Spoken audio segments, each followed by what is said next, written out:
नमस्कार दोस्तों, स्वागत है आप सभी का हमारे YouTube चैनल पर। जी दोस्तों, आज की शुरुआत करते हैं हम मध्यकालीन प्रशासनिक एवं राजस्व व्यवस्था की। शुरू करते हैं आज की क्लास। मारवाड़ की वीरता और साहित्य सेवा के लिए सिरोपाव देन देने की परंपरा रही थी। तो सर्वोत्तम सिरोपाव क्या है? जो सिरोपाव दिया जाता है, यानी कि वीरता के अवसर पर या कोई भी तो रहती है घोड़ा हाथी सिरोपाव। और हाथी सिरों पाव में कितना पैसा दिया जाता है? तो हाथी सिरों पाव में 750 रुपये दिए जाते हैं। ठीक है, 780 रुपये दिए जाते हैं। और बाकी के सिरों पाव आप यहाँ पर देख लीजिए हम। ठीक है, राजस्थान के राजवंशों की राज राजस्व प्रणाली के अंतर्गत किस प्रकार की भूमि को राजा के निजी संपत्ति मानी जाती है? तो वह मानी जाती है खालसा। कौन सी? खालसा भूमि मानी जाती है। और इसका आंसर देख लेते हैं, क्या दे रखा है? खालसा ही है। ठीक है, उसके साथ चलते हैं। व्याख्या करना राजस्व के आधार पर भूमि का वर्गीकरण। खालसा जो सीधे राजा के अधीन थी। जागीरी पारसी शताब्दी सामंतों के अधीन। भूमियों के अधीन। इजारा भूमि। यह प्रणाली या कमावेश राजस्थान के सभी भागों में प्रचलित थी। ठीक है, ये देख लेना आप। इसके स्वाद में चलते हैं। जागीर शब्द किस भाषा से लिया गया है? जो जागीर शब्द है वह कौन सी भाषा से लिया गया? तो वह पारसी भाषा से लिया गया है। राजस्थान के प्रत्येक राज्य में महकमा बकायत होता है, जो क्या है, अच्छी फसल के समय शेष राजस्व वसूलता था। ठीक है, ये है।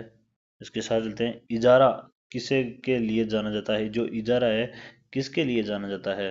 तो इजारा जाना जाता है राजस्व की ठेका प्रणाली से। राजस्व की जो ठेका प्रणाली होती है उसी के लिए जाता है। मध्यकालीन राजस्थान के राज्यों में शासक के बाद सबसे महत्वपूर्ण अधिकारी जाना जाता है। जो अधिकारी है वह जाना जाता है किसके बारे में? प्रधान के बारे में जाना जाता है। 8वीं से 12वीं सदी के समाज में राजस्थान में प्रचलित अधिकारी अक्षपटलिका का संबंध किस से था? तो वह था किससे? राज्य में आय व्यय का ब्यौरा रखने वाले अधिकारी से। ठीक है, राजस्थान के प्राथमिक महाकाल के राज्यों में अक्षपटलिका की जिम्मेदारी थी। तो अक्षपटलिका की जिम्मेदारी तो इसकी है, किसकी है ये बता देते हैं। तो यह है मुख्य लेखा अधिकारी के रूप में काम करना। ठीक है, अब आगे चलते हैं। राजस्थान के पूर्व मध्यकालीन राज्यों में निम्नलिखित पदनाम को प्रयोग किया जाता है। तो वह किया जाता है राजकीय ज्योतिष के लिए किया जाता है। मदद ए मास तत्कालीन राजपूत शासक में दी जाती थी। तो किसमें? विद्वानों और धार्मिक व्यक्तियों में।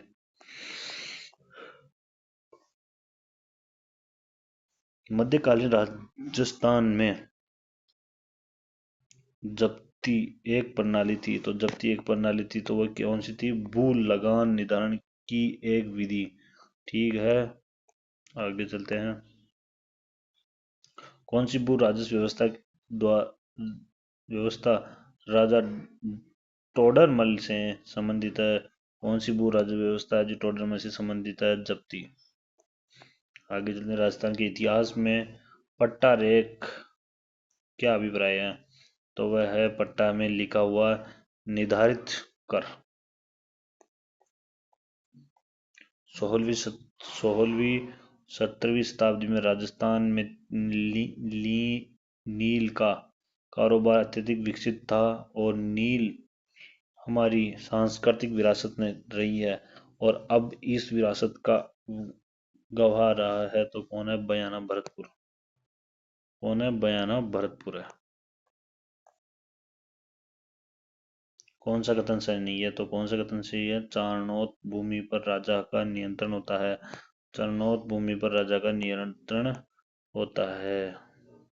चारागाह भूमि या चरणोत या गोचर गांव के निकट पशुओं के चराने के लिए होती है, तो उस सामूहिक संपत्ति होती है। चरणोत भूमि कहा जाता है जो पशुओं के लिए चारा उगाने के लिए तोड़ी जाती थी। ऐसी भूमि पर ग्राम पंचायत का नियंत्रण होता है। मध्ययुगीन राजस्थान के सामाजिक आर्थिक जीवन के संदर्भ में पंचकूल है, तो क्या है पंचकूल? यह है ग्रामीण परिषद।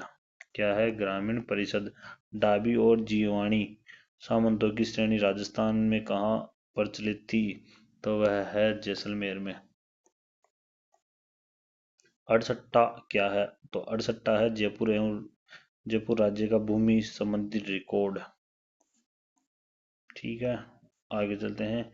इजलास खां की स्थापना की थी, तो इजलास खां की स्थापना किसने की थी? महाराजा सज्जन सिंह ने की थी।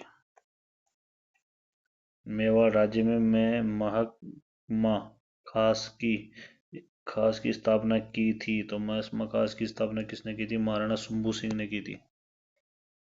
महकमा खास की स्थापना। 16 है 32 और गोल का संबंध किससे है? तो मेवाड़ राज्य में सामंतों की श्रेणियां है। मेवाड़ राज्य में सामंतों की श्रेणियां है। आगे चलते हैं। मारवाड़ के वे सामंत जिन्होंने राजा का निकट संबंधी होने के कारण 3 पीढ़ियों तक चाकरी और देख रेख से मुक्त रखा था कहलाते थे, तो क्या कहलाते? राजवी कहलाते थे। राजवी सरदार महत्सदी और गणनायत किस राज्य में सामंतों की श्रेणियां थी?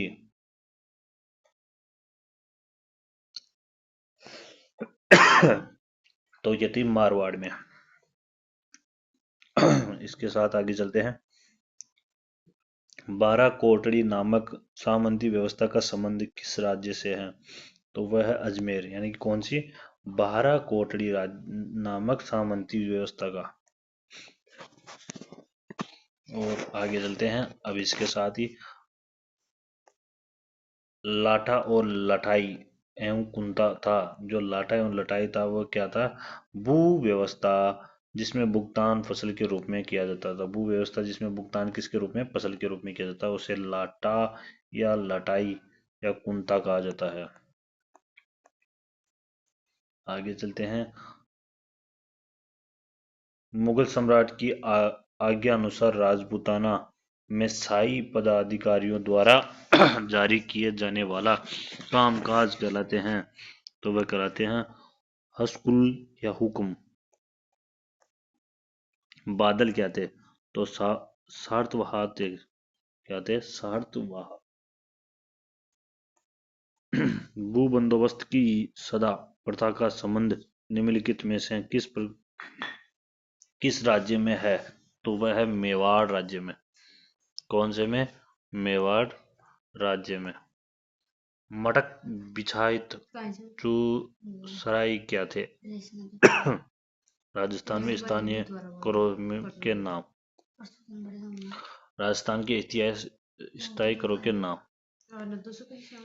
राजस्थान की प्राचीन रियासत के संदर्भ में कांसा परोसा क्या था?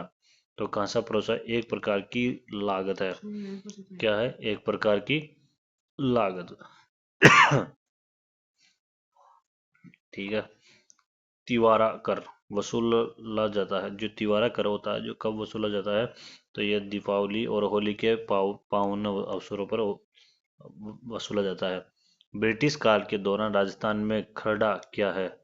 खरड़ा क्या था? तो खरड़ा श्रमजीवी जातियों से वसूले जाने वाली राशि होती है। तलवार बंदाई क्या थी? जो तलवार बंदाई थी वह क्या थी? तो तलवार बंदाई थी नए जमींदारों की जदीनशीन समय उत्तराधिकारी के रूप में राज्य द्वारा लिए जाने वाला उत्तराधिकारी शुल्क होता है वह था। तलवार बंदाई शुल्क क्या था?